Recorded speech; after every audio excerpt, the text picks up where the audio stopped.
Ồ, ta tiêu bây giờ một trọ cá thành trọ.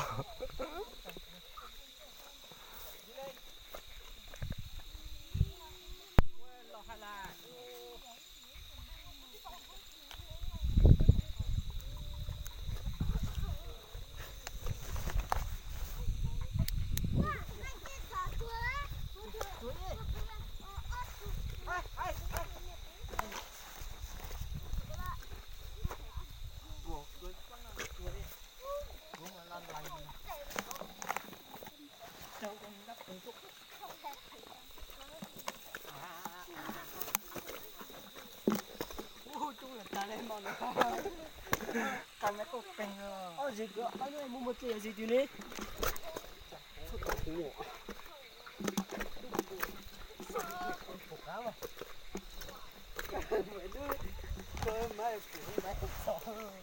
Sao mấy phụ rong rồi? Sao giờ gì giống mình to? Ừ. Giờ mình miết quay mình mà trỏ ra rồi nó khó té phụ tao đi ra đi một chế à.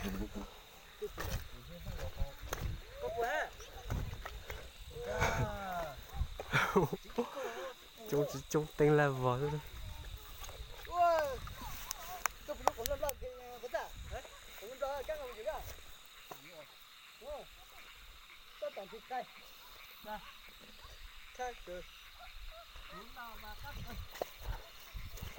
Chơi chơi yo tới tôi chỉ khai luôn thật khó à.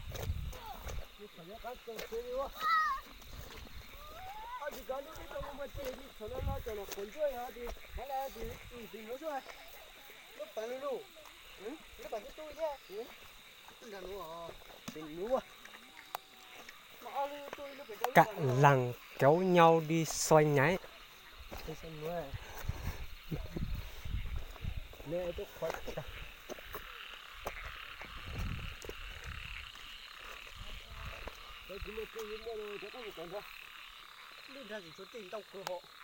Tàng nó là, mày tôi tàng nó là.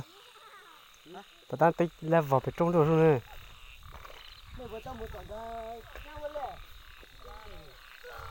Rắn mùa.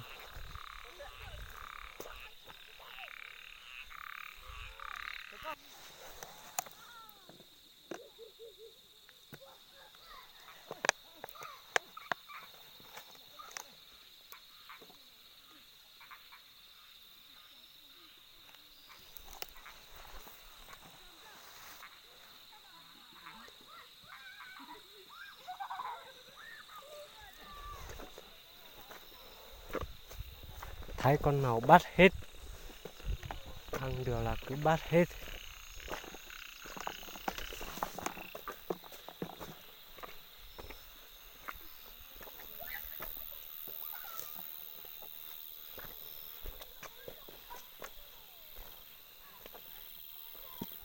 Hay nhỉ, tinh là vào về tôi.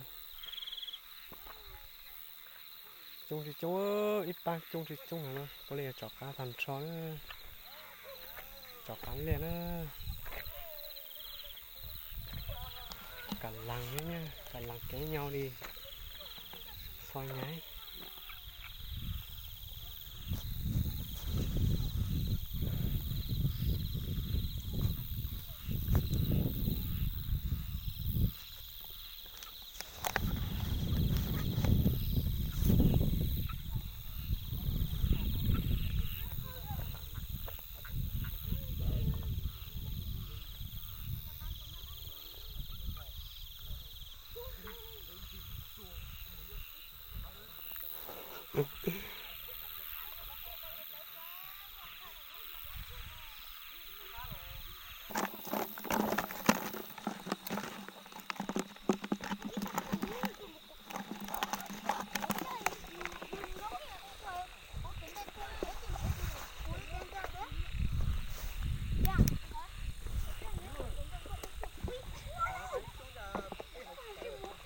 Ha,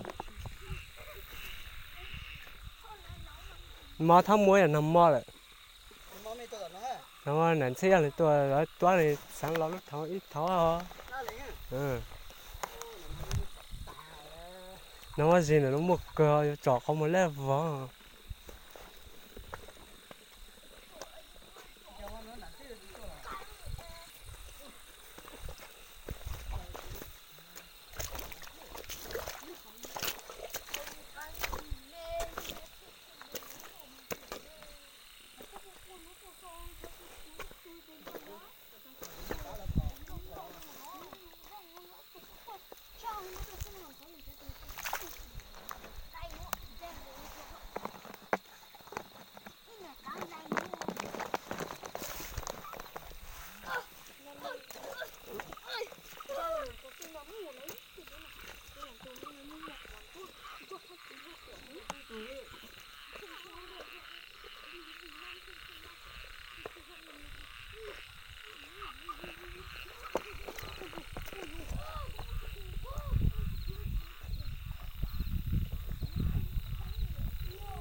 không muốn lăn lát tiêu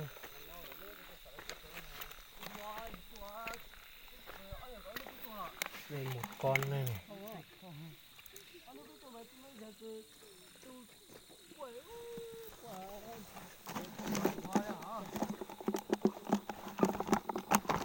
ui ui giật kìa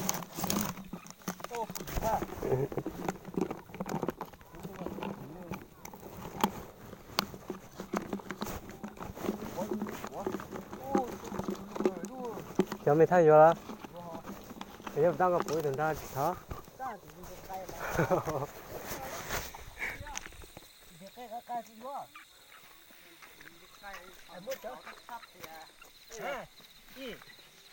cũng mất lạ ít là thầy mới cho cũng có lại không là còn thầy muốn thằng sáng ra hả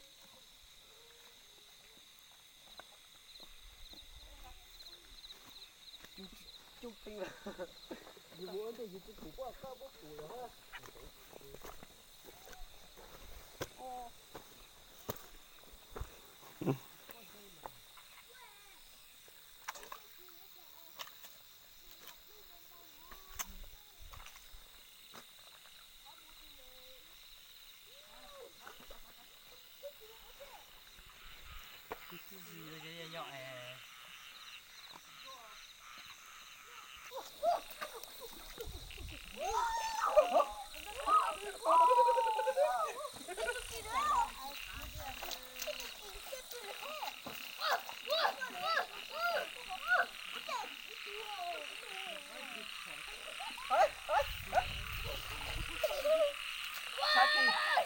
phát đi này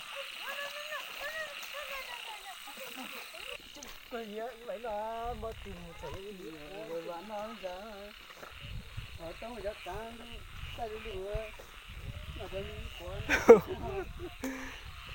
cho con chim nó tới tông một từ đấy là xong rồi mình mới có con thịt ta rồi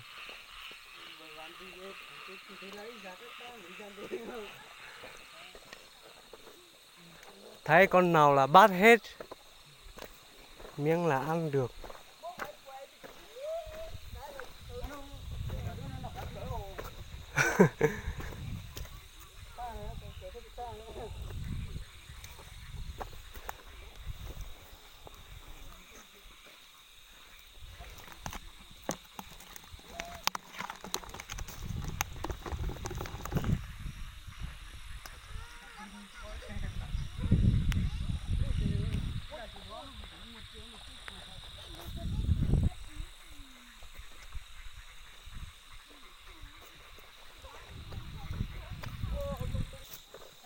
không một lớp trồng rau mà nó lù lên là nó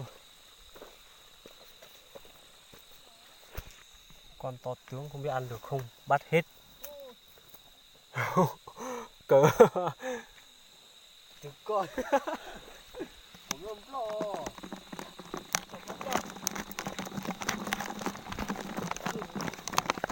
ít tụi nó thế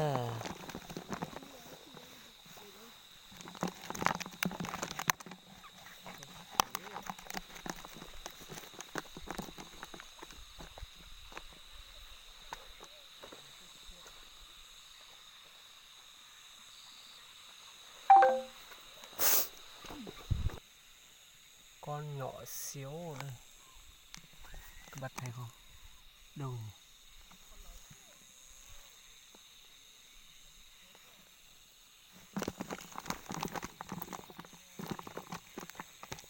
đây đây một con nhỏ xíu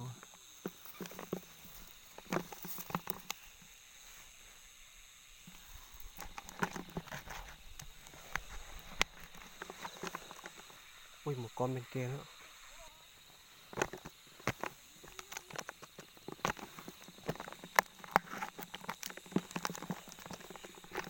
một con ít tụt nó thế